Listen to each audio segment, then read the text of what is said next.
He's flying back to Britain, but this time the runway isn't lined with cheers. It's lined with legal landmines, whispered accusations, and a courtroom bill that could hit a jaw dropping $38 million. This isn't a homecoming, it's a collision course. And the man at the center of it all? Prince Harry, walking straight into a storm that's getting louder, messier, and way more personal by the day. So Prince Harry and Meghan Markle, the two little hucksters from Montecito, they're going crawling back to the UK. Witness intimidation, dishonesty, fraud, and conspiracy. Those are some of the allegations against Prince Harry and his legal team. Meghan Markle's insane list of diva demands absolutely went viral. So much so that Meghan has apparently hit back at the claims. Are you sitting down for the... What was supposed to look like a bold stand against the press is now starting to look like a gamble, spiraling out of control. The lawsuit against Associated Newspapers, the publisher behind the Daily Mail, was framed as a moral crusade. Allegations of shady private investigators, illegal information gathering,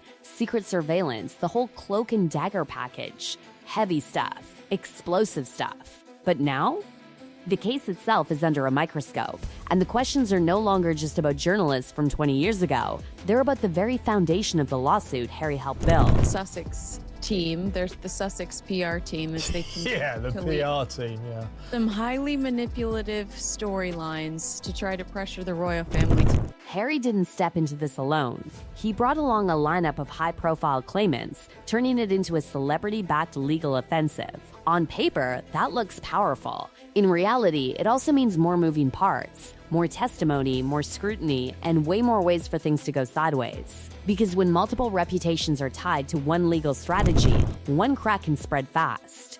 And cracks are exactly what started showing. Lawyers for the defense aren't just arguing the claims are outdated, they're going after the credibility of the case itself. Allegations are flying that key evidence may not be as solid as it first appeared. And at the center of this legal earthquake is a private investigator named Gavin Burrows. Hey, Michael, good morning. Yeah, Prince Harry's court case against Associated Newspapers, that's the publisher behind the Daily Mail, is set to begin Monday, and ABC News understands that Prince Harry will be there on opening day. Meghan Markle, the Duchess of Sussex, an exclusive in The Sun on Sunday, Rafe. Meg's summer return. The Duchess of Sussex is planning to return to the United Kingdom for the first time in 4 years. Meghan is due to join hubby Prince Harry at an Invictus Games event in Birmingham. Burrows was reportedly crucial early on.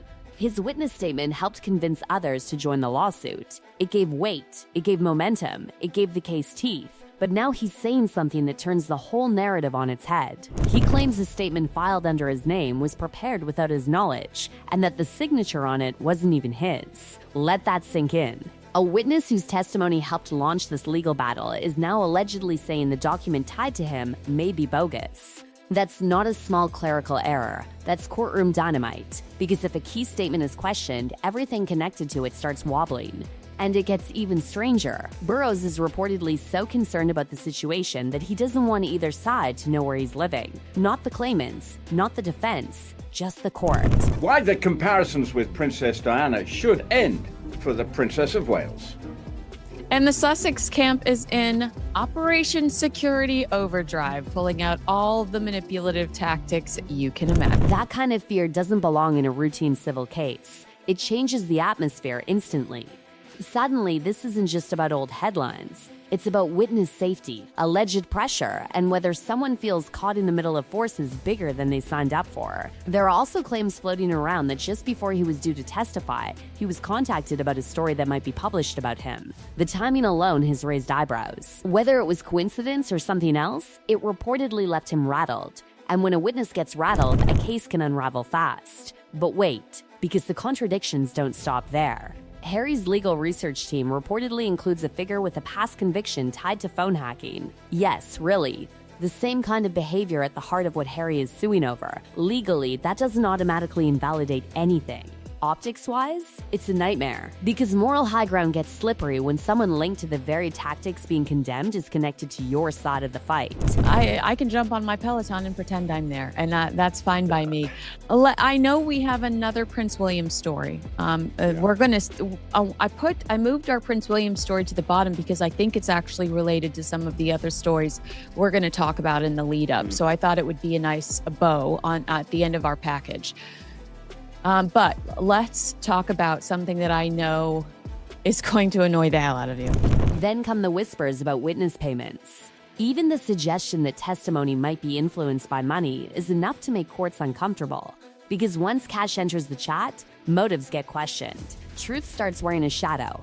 And looming over all of this is the number no one can ignore. The last thing the Invictus Games wants, and we've seen it when they were in Toronto and everything, it becomes the Meghan show. They don't want that. And this is what they want it to be about: the service personnel who will be competing. That is the primary objective. Remember the Invictus Game, it wasn't always Harry's personal fiefdom. It was something that was set up with both the King and the now King, William and Harry. It was a sort of triumvirate because they both, both William... 38 million. That's the estimated cost of this 9-week legal marathon. And under UK civil law, losing doesn't just sting emotionally, it stings financially. Big time. The losing side can be on the hook for both sides' legal costs. Insurance might cover a slice, but if the bills go past those limits, the rest could land squarely on the claimant's shoulders. Now here's where it gets really uncomfortable. If Harry somehow wins his own portion but others in the group lose, he could walk away relatively protected while others face devastating legal bills. That's the kind of scenario that turns alliances tense. Because suddenly this isn't just a fight against a newspaper, it's a high-stakes game where not everyone may land on their feet. So why push this hard over events from decades ago? That's the question echoing louder as the trial date creeps closer. Media culture has changed. The tabloid Wild West era looks very different from today's digital world, where celebrities post their own lives in real time. Critics argue this case feels less like present-day accountability and more like reopening old wounds in a landscape that's already moved on. And here's where the story starts connecting dots in a way that makes people lean in. Because at the exact same time this lawsuit is heating up, Harry is also fighting to regain automatic state-funded security while in the UK. Public sympathy, personal risk narratives, and high-profile appearances are suddenly overlapping with courtroom drama. To some observers, that timing feels strategic, not proven, not confirmed, but noticed. And once people start noticing patterns, narratives take on lives of their own. Because this isn't just a legal story anymore, it's a reputation story, a money story, a credibility story. And every court filing, every witness twist, every headline adds another layer. The question now isn't just whether Harry can win, it's whether the case can survive the weight of everything now attached to it. And the most intense moments haven't even happened yet. And here's where the temperature really starts to rise. Because stepping into a courtroom is one thing, but stepping into a witness box under cross-examination is something else entirely. That's not a red carpet. That's not a friendly interview chair. That's a legal spotlight where every word is measured, every memory is tested, and every contradiction gets dragged into the open. And Prince Harry is expected to take that stand. If he does, the tone of this entire saga changes overnight. Because once he's sworn in, this stops being about emotional interviews, carefully edited documentaries, or best-selling memoir chapters. In court, feelings don't carry the same weight as proof. Stories don't glide by on sympathy. Claims get pulled apart piece by piece, and the defense will be waiting with a very simple mission: poke holes, find gaps, and expose anything that doesn't line up perfectly. And there's a lot to line up. Statements Harry has made publicly over the years, things written in his book, details mentioned in interviews, legal filings submitted to the court.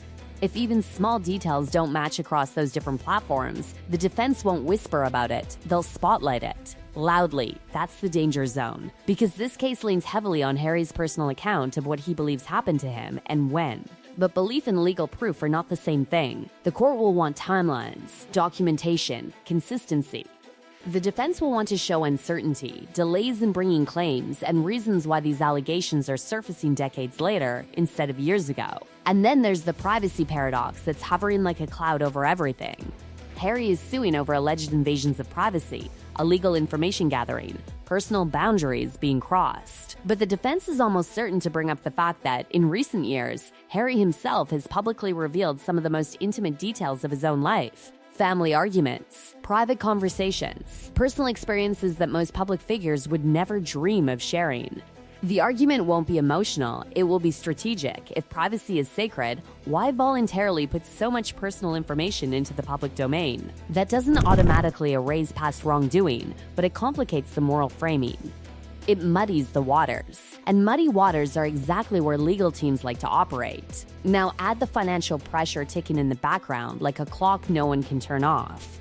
Every day this trial continues, legal fees stack higher. Barristers, solicitors, court costs, expert witnesses, none of it comes cheap. And unlike a movie drama, there's no dramatic pause button where everyone catches their breath. The meter keeps running, quietly, relentlessly. That's why settlements so often appear right before key testimony. Not because one side suddenly has a change of heart, but because risk becomes too unpredictable. One bad afternoon on the stand, one answer that doesn't land right, one document that surfaces at the wrong time.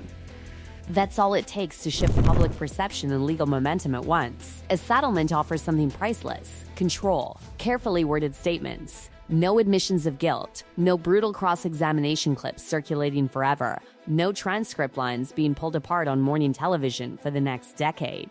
But if Harry does go all the way, if he sits there and answers every question, the consequences go far beyond this one lawsuit. Because public opinion is already shifting. What once looked like a fearless stand against media misconduct is starting, for some, to feel like a cycle that keeps repeating. Lawsuits, dramatic headlines, partial wins or messy losses, enormous legal bills, and then another round begins. Supporters who once cheered every move are getting quieter. Critics are getting louder, and the middle ground, the undecided public, is starting to look tired.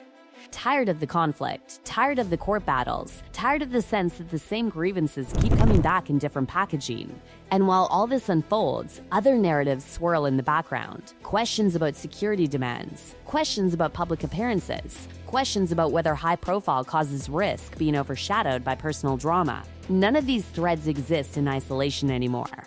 They're tangled together, forming one giant, complicated picture that's hard to separate. That's what makes this moment so explosive. It's not just a lawsuit. It's a credibility test, a financial gamble, a reputation crossroads. The courtroom doesn't just decide legal outcomes, it influences how history remembers the people involved. If Harry wins cleanly and convincingly, it reshapes the story. He becomes the royal who took on the press and proved wrongdoing in a court of law.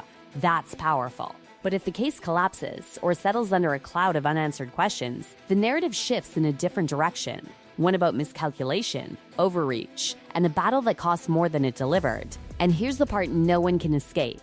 Once testimony begins, there's no editing the record, no rephrasing later, no clarifying in a follow-up interview. The words said in that courtroom live on paper forever. That's why this week matters more than any documentary release, more than any public speech, more than any carefully staged appearance. Because in court, performance fades and facts take over. For Harry, this is the moment where years of public storytelling meet the unforgiving structure of the legal system. Emotion meets evidence, narrative meets cross-examination. And whether he walks out vindicated, bruised, or quietly settled, one thing is certain: after this, the story will never look quite the same again.